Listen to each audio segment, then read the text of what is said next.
18 जून को जब प्रधानमंत्री मोदी और डोनाल्ड ट्रंप में फोन पर बातचीत हुई तो इसकी जानकारी विदेश सचिव विक्रम मिश्री ने दी।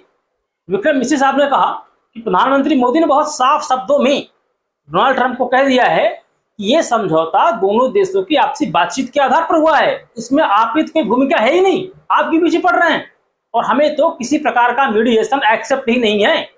भारत पाकिस्तान के सारे मामले द्विपक्षीय हैं और द्विपक्षीय तरीके से ही हल किए जाएंगे। जब इतनी साफ साफ बात मोदी जी ने कह दी ट्रंप को, तो फिर उसके एक दिन बाद ट्रंप ने फिर ये क्यों कह दिया कि हमने भारत पाकिस्तान में समझौता करवाया था, हमने भारत पाकिस्तान में ट्रेड की धमकी देकर डील करवाई थी। India. I stopped the war between Pakistan and India. This man was extremely influential in stopping it from the Pakistan side, Modi from the India side, and others. या तो ट्रंप ने मोदी की बात ठीक से सुनी नहीं या फिर मोदी जी ने ट्रंप की बात नहीं सुनी। मामला क्या है आप जाने, आपका विवेक जाने। और डोनाल्ड ट्रंप व्हाइट हाउस में एक आतंकी जनरल से मुलाकात कर रहा है, उसके साथ डिनर कर रहा है, लंच कर रहा है, प्रेस कॉन्फ्रेंसेस कर रहा है, फोटो खिंचवा रहा है और कह रहा है कि पाकिस्तान हमारा परम मित्र है। पाकिस्तान और भारत दोनों को एक ही लाइन में लाके खड़ा कर रहा है डोनाल्ड ट्रंप और मोदी जी खामोश है, कुछ बोलते नहीं है। अगर मोदी जी ने फोन पर बातचीत के जरिए अपनी बात नहीं कन्वे कर पाए तो एक लिखित में बयान क्यों नहीं जारी कर देते हैं? प्रधानमंत्री जी स्वयं अपना एक लिखित में स्टेटमेंट जारी करें, डोनाल्ड ट्रंप को धमकाएं, उसको बताएं कि वो आज के बाद इस तरह की फालतू बयानबाजियां बंद कर दे। भारत पाकिस्तान के मामले द्विपक्षीय हैं और द्विपक्षीय ही रहेंगे। दोनों देश सक्षम हैं अपने मामलों को सुलझाने के लिए।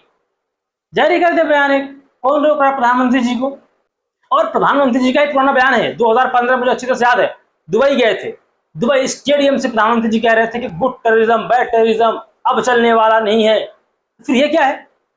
गुड टेररिज्म बैड टेररिज्म ये अब चलने वाला नहीं है। हर किसी को तय करना पड़ेगा कि फैसला करो कि आप आतंकवाद के साथ हो कि आप मानवता के साथ हो, निर्णय करो। एक आतंकिस्तान देश, एक आतंकपरस्त जनरल जिसने जो जिहादियों को बढ़ावा देता है, जो भारत के खिलाफ जिहाद को प्रमोट कर रहा है, डोनाल्ड ट्रंप उसको मेहमान बना रहे हैं। तो आप डोनाल्ड ट्रंप को सीधे सीधे क्यों नहीं कहते कि डोनाल्ड ट्रंप आपको तय करना पड़ेगा कि आप किसके साथ हैं, आतंकवाद के साथ हैं या मानवता के साथ हैं? ठीक उसी प्रकार जिस प्रकार जॉर्ज डब्ल्यू बुश ने कहा था 2001 के न्यूयॉर्क अटैक के बाद, या तो आप हमारे साथ हैं, या तो आप अमेरिका के साथ हैं, या फिर आप आतंकवाद के साथ हैं। तो हमारे प्रधानमंत्री जी जो विश्वगुरु हैं, जो ग्लोबल लीडर हैं, ये बात क्यों नहीं कह पा रहे हैं? कौन रोक रहा है ये बात कहने के लिए? प्रधानमंत्री जी को सीधे चाहिए था कि डोनाल्ड ट्रंप से लाइव 1-to-1 बातचीत करके एकदम आंखों से आंखें मिलाए, जिसे कहते नहीं थे मोदी जी जब ये पीएम नहीं थे तो कहते थे कि पाकिस्तान आके मार जाता है और हम अमेरिका भाग जाते हैं, यही बात बोलते थे ना। आप इंडिया टीवी का इंटरव्यू भी पड़ा हुआ यूट्यूब पे जाके देख लीजिएगा। तो अब क्या हो गया मोदी जी को? अब भारत की फॉरेन पॉलिसी कहां गई? अब भारत की डिप्लोमेसी कहां गई? आखिर भारत की कोई साख बची भी है दुनिया में या सब मिटिया मिट कर दिया मोदी जी ने? या तो प्रधानमंत्री के जरिए विक्रम मिश्री झूठ बोल रहे हैं या फिर डोनाल्ड ट्रंप झूठ बोल रहा है? कौन झूठ बोल रहा है? आखिर प्रधानमंत्री जी की बात डोनाल्ड ट्रंप तक क्यों नहीं पहुंच रही है? इसका सबसे सही और उचित तरीका यह है प्रधानमंत्री जी लिखित में बयान जारी करें, डोनाल्ड ट्रंप को एड्रेस करते हुए बयान जारी करें या एक पत्र लिखें डोनाल्ड ट्रंप को कि आप ये सब फालतू बयानबाजियां बंद कर दीजिए। भारत पाकिस्तान के मामले द्विपक्षीय हैं और किसी ने हमारे बीच में कोई सीज फायर नहीं करवाया था, हमने खुद कर लिया। और जब डोनाल्ड ट्रंप झूठ बोलता है उसको टोकना क्यों नहीं चाहिए? अभी हाल ही की बात है, डोनाल्ड ट्रंप और इमैनुअल मैक्रोन की मुलाकात हो रही थी व्हाइट हाउस में और डोनाल्ड ट्रंप ने वही झूठ बोला यूक्रेन और रशिया युद्ध को लेके और तुरंत इमैनुअल मैक्रोन ट्रंप का हाथ पकड़ लिया और रोक दिया और करेक्ट कर दिया कि सच्चाई ये है। Europe is loaning the money to Ukraine. They get their money back. No, in fact, to be frank, we paid 60% of the total effort, and it was through, like the US, loans, guarantee, grants, and we provided real money. To be clear, we have 230 billion frozen assets in Europe, Russian assets, but this is not as a collateral of a loan because this is not our belonging. So they are frozen. If at the end of the day in the negotiation we will have with Russia, they're ready to give it to us, super. It will be loan at the end of the day, and Russia would have paid for that. If you This is my believe wish. that, it's okay with me.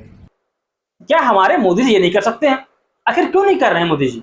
World leader ऐसे होते हैं क्या कि कोई आपके बारे में कुछ भी अल्ल बल्ल सल्ल बोल दे रहा है और आप चुपचाप बैठे हुए हैं, खामोश हैं, सन्नाटे में हैं? नहीं, ये नहीं चलना चाहिए। आतंकवाद और बातचीत एक साथ नहीं हो सकती। या तो आप आतंकवाद के साथ हैं या फिर आप मानवता के साथ हैं। प्रधानमंत्री जी को अपने इसी स्टैंड पर कायम रहना है और कायम रहना चाहिए भी। ये भारत कोई उनकी व्यक्तिगत संपत्ति नहीं है। 140 करोड़ का देश पूरी दुनिया पे दबाव बना सकता है, ये प्रधानमंत्री जी के शब्द हैं। तो अब भारत प्रधानमंत्री जी की अगुवाई में ट्रंप पर पूरी दुनिया पर दबाव क्यों नहीं बना पा रहा है? कौन रोक रहा है ये करने से? मुझे तो आश्चर्य होता है कि हजारों साल पहले कुछ लोग आए, कुछ मुट्ठी भर लोग आए, भारत को गुलाम बना के चले गए और तब ये कहा गया कि लोग पढ़े लिखे नहीं थे, लोग जानकार नहीं थे, इसलिए गुलाम बन गए। आज तो देश की 70% आबादी पढ़ी लिखी है, फिर ये गुलामी की मानसिकता क्यों? प्रधानमंत्री मोदी जी की फॉरेन पॉलिसी ने इस देश का जितना नुकसान किया है, आने वाली कई पीढ़ियां बीत जाएंगी इसकी भरपाई करने में। अमेरिका कभी भारत का मित्र नहीं हो सकता, इसलिए अमेरिका के साथ जैसे को तैसा का ही व्यवहार करना पड़ेगा।